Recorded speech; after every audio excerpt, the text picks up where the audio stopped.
Muchísimas gracias por mantener la sintonía con nosotros. Continuamos conversando acerca de los temas que han sido noticias y que generan interés a la población dominicana, como es el tema de salud y como estábamos hablando o estaba abordando José Tomás antes de irnos a la pausa, y es este tema de corrupción que hay en el servicio, en el Seguro Nacional de Salud, que es el seguro de los pobres, como explicabas bien tú al principio, que tiene una parte que es contributiva, que es que es la parte privada, donde el ciudadano paga y se le da un servicio, pero hay otra parte que es subsidiada, que la subsidia el gobierno en un 100%. Hay un escándalo de corrupción que pudiera ir a los tribunales y no tengo pruebas, pero tampoco dudas de que ese tema va a llegar a los tribunales, y esta es la muestra de lo que se venía hablando meses atrás y que desde el gobierno intentaron negarlo cuando se empezó con el tema del déficit millonario que hay en ese seguro, en esa ARS,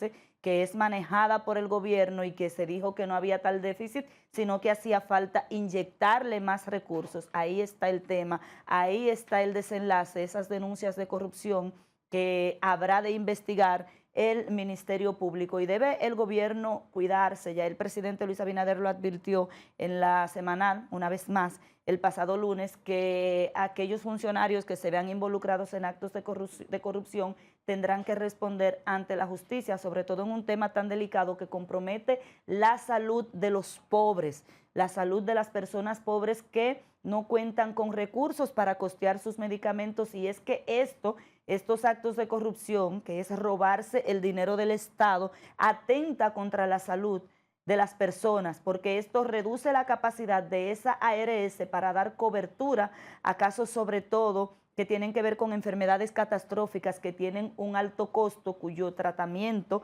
es tan costoso que resulta imposible para una persona de escasos recursos poder llevar adelante. Además, el gobierno que encabeza el presidente Luis Abinader tiene que cuidarse precisamente de verse envuelto en estos temas de corrupción, porque fue precisamente uno de los principales temas de campaña del presidente Luis Abinader cuando estaba aspirando a la presidencia de la República, que recuerdo que participó en varias de las marchas del movimiento Marcha Verde, que era en contra de la corrupción y la impunidad. El presidente Luis Abinader ha sido un abanderado siempre de la lucha contra la corrupción y la lucha en contra de la impunidad. Ahora queda puesto a prueba que esto pase del discurso a los hechos, para mandar una señal y quizás desmentir a esa oposición y parte de la población que ha visto otros temas de corrupción que involucran a dirigentes de pasados gobiernos, que dicen que se trata de persecución política. Entonces, ahora tiene el gobierno ahí la bola en su cancha y tiene una situación difícil que resolver. Mira, lo que uno vio en dos programas de investigación de dos destacadas periodistas, una lumbrera como Nuria Piera y otra periodista de gran prestigio como Yulisa Céspedes, que desmenuzaron todo el entramado de corrupción y el escándalo en el que está envuelto Senasa. Cuando uno se detiene a mirar todo lo que estaba pasando ahí, todo lo que ha pasado ahí, uno no tiene otra cosa que hacer que sentirse altamente preocupado, triste, desolado y decepcionado, señores, de la manera en cómo un funcionario público, una persona que uno todo el tiempo tuvo como un funcionario correcto, honesto, serio, capaz, muy digno como Santiago Jacín, permitió que pasara todo eso. Y digo que lo permitió porque él era el director de Senasa y permitió que se armara alrededor del Senasa un antro de corrupción. Hablar, por ejemplo, de que el Senasa le pagaba a clínicas y centros privados de salud para que ofrecieran servicios del primer nivel, servicios a aquellas personas que tienen el régimen subsidiado. El régimen subsidiado está orientado a personas que no trabajan, la mayoría, o que ganan muy poco, no pueden acceder a un seguro de salud privado, ¿verdad? O que trabajan por cuenta propia, que ganan muy poco dinero y necesitan ese auxilio del gobierno. Para eso está el seguro subsidiado.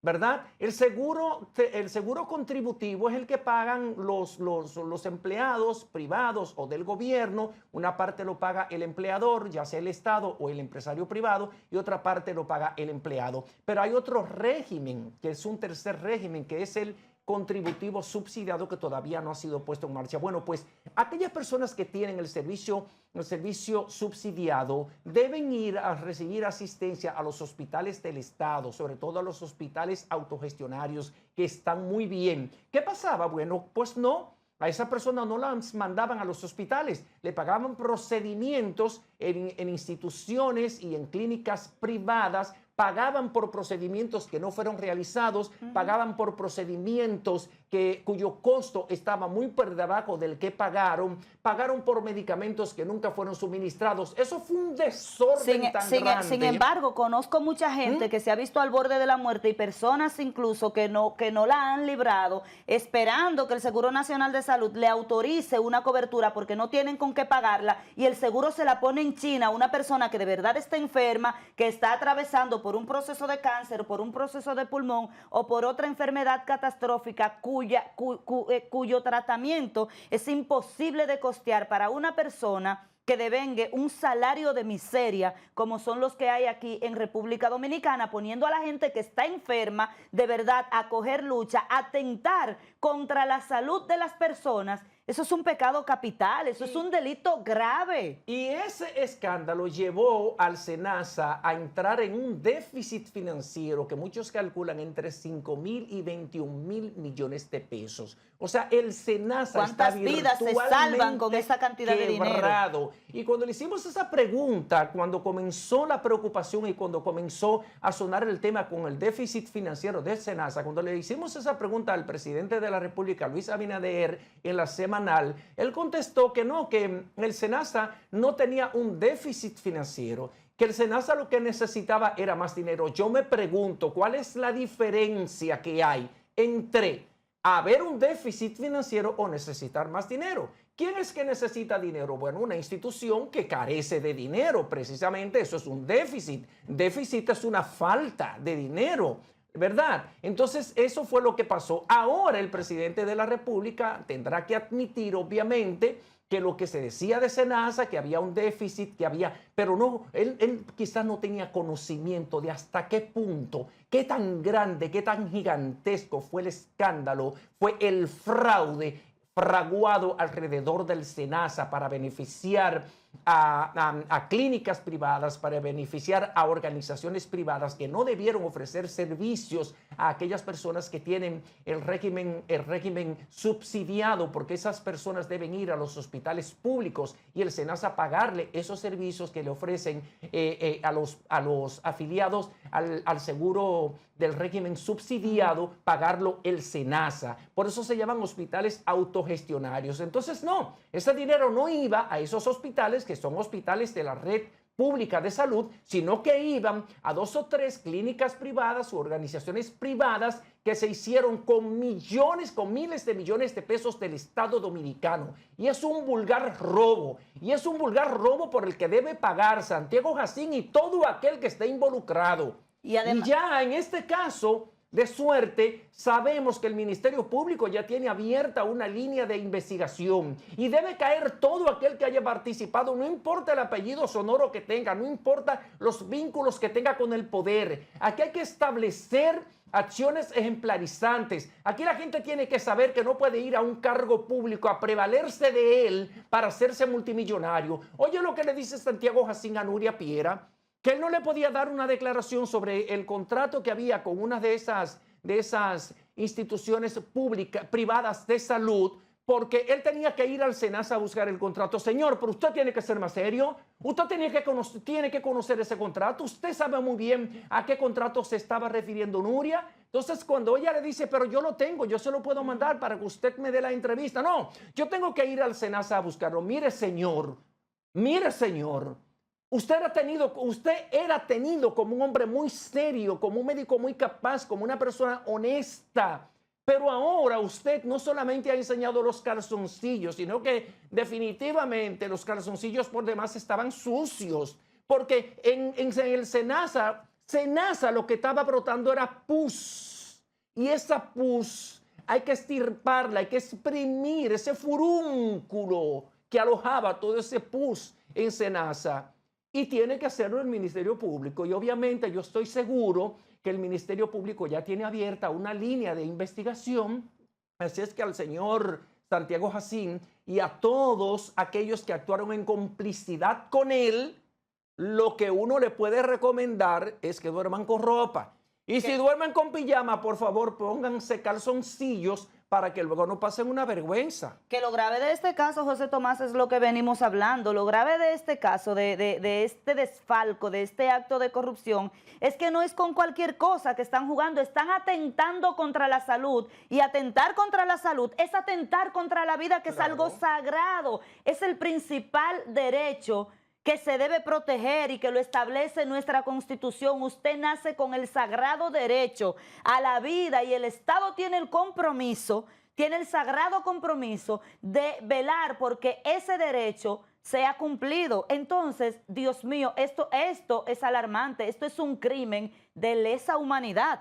Sí. Es un crimen, debería ser considerado como un crimen de lesa humanidad. ¿Cuántos niños, cuántas personas jóvenes, cuántos envejecientes necesitando medicamentos, esperando que se le autorice un proceso, esperando que se le autorice un trasplante?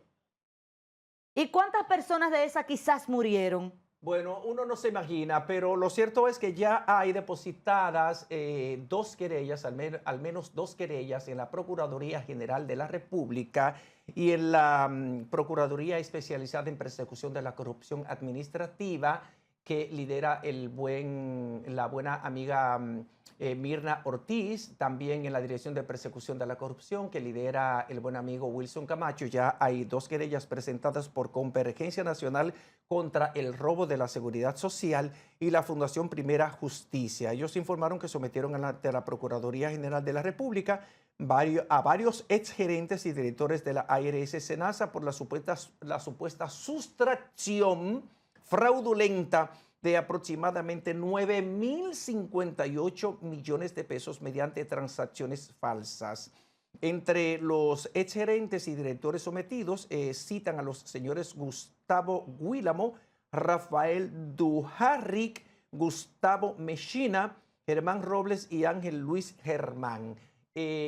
Una de estas querellas fue sometida por la organización que representa el expresidente del Colegio Dominicano de Abogados, Miguel Surum, y uno lo que espera es que el Ministerio Público haga lo más rápido posible esta investigación, porque de verdad esto es un escándalo, es una actuación execrable, es un robo y un desfalco que todos debemos denunciar y debemos rechazar. Y esperamos que todos los funcionarios públicos se vean en el espejo de Santiago Jacín y de los demás que resulten implicados en este fraude colosal, porque el presidente Luis Abinader les advirtió muy bien a los funcionarios públicos, sobre todo cuando presentó la nueva ley de contrataciones públicas que por primera vez penaliza a aquellas empresas que se coaliguen o se reúnan o hagan un acto de colusión para de manera fraudulenta lograr licitaciones públicas para vender bienes y servicios a listados de manera irregular. O sea que por primera vez van a tener acciones ejemplarizantes y es una actividad que va a ser considerada como una actividad, un ilícito penal que va a ser castigado con pena, con prisión. Y eso es bueno que pase. Vamos a seguir hablando de este y de otros temas cuando regresemos de la pausa comercial. Ustedes quédense aquí con nosotros.